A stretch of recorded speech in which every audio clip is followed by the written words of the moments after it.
shadow of my past is still haunting me and is controlling everything that I do. Really? Come on now.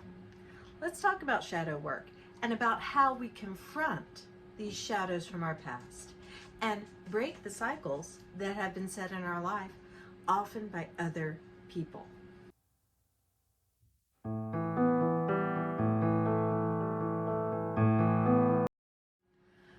Hi, I'm Marna, and thank you for joining me. And thank you for putting up with a little bit of melodrama.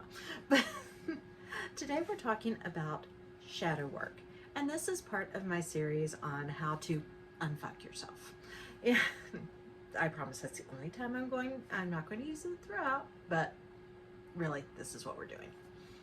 So just what is shadow work and how is it affecting us? I mean, it sounds like something so scary. It sounds like it'd be something dangerous to dive into, doesn't it? It's not. Basically, your shadow self is something that your subconscious mind creates to protect you. And this is created at points in your life where you have been traumatized. Going back to my childhood, one of my most potent shadows, and one of the ones that I had to work the hardest to get rid of, was created when I was 4 years old. My mother was critically ill. She was having an experimental surgery that she only had a 50-50 chance of surviving at all. And my father just could not handle having a 4-year-old around the house at the time. He was active duty military. He was dealing with his wife in this critical thing. He was working a high-level government position as part of his military job. It was just more than the poor man could handle. Not to mention he had 3 teenage boys. So to make things easier for him, so he didn't have to worry about me, he arranged for me to go and spend some time with various family members while my mother was having the surgery and recuperating afterwards. Unfortunately, no one told me this is what was happening.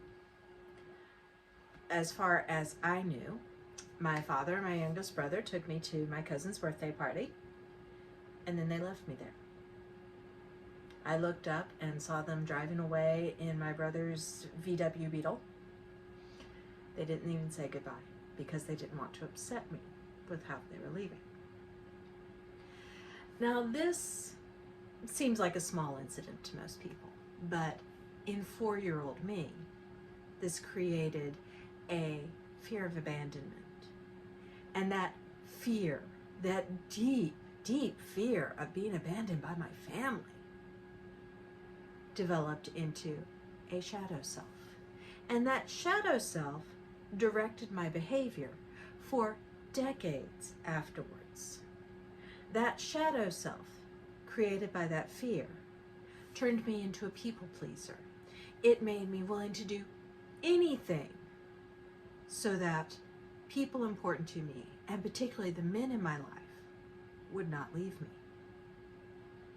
Now, obviously, this did not work out. This ended up with me being used and abandoned over and over again, which reinforced the strength of that shadow personality, because every time I was abandoned, my subconscious took this as, we need to do more to keep this from happening again.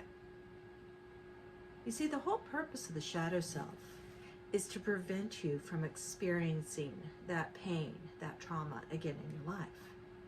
So every time you go through it again, your subconscious piles it on, because we have to stop this pattern from happening again. Now, it took a lot for me to confront this shadow self.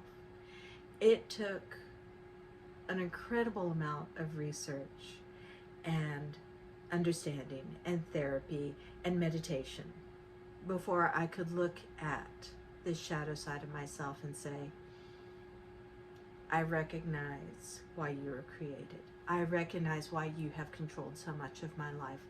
I honor what you did for me. I honor the need that created you. But I have grown past that need. And you see, once I could look at my shadow self, and instead of trying to push it away, instead of trying to deny its existence, once I could open myself up and embrace it and say, yes, you are a part of me. then I could integrate that shadow into my whole personality. It no longer controls me from a subconscious viewpoint. It no longer influences how I act without me realizing it. Now, I'm not saying I don't still have people-pleasing tendencies. I do. But now I recognize them for what they are. I recognize where they came from. And I respect that they once served a purpose in my life. And when I see those tendencies now, I can say, oh, I choose to act on this, or I choose not to act on this. It's no longer a subconscious drive to bend over backwards for everyone who comes into my life.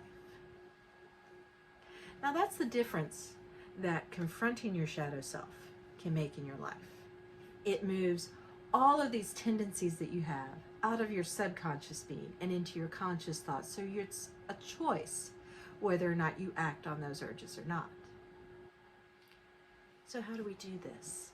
How do we confront these deep, dark fears? The first thing is you have to know what engendered that fear. You have to know what that fear is attempting to protect you from. That fear of abandonment was trying to protect me from being left alone as a 4-year-old by my father.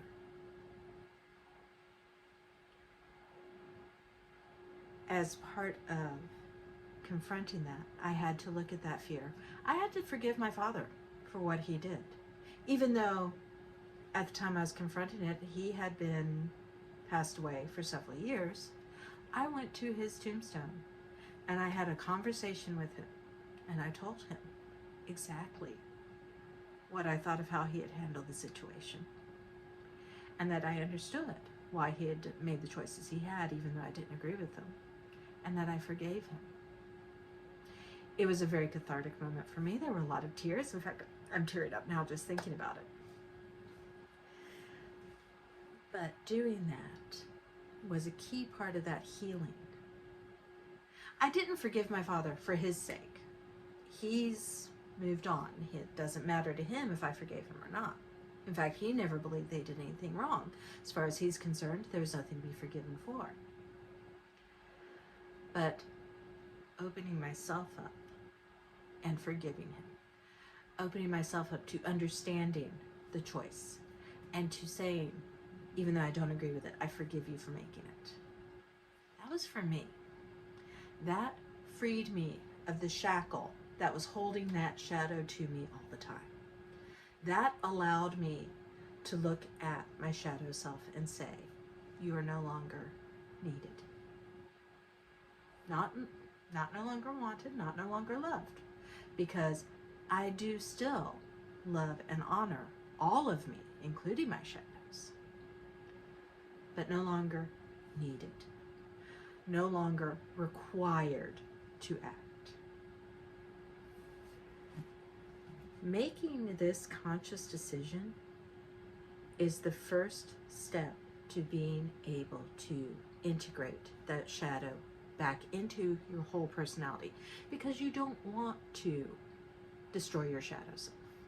Your shadow self exists for a reason, and it can still serve you once you integrate it into your whole conscious personality, instead of having it running around in the wilds of your subconscious, poking you into acting in ways that you would not otherwise do.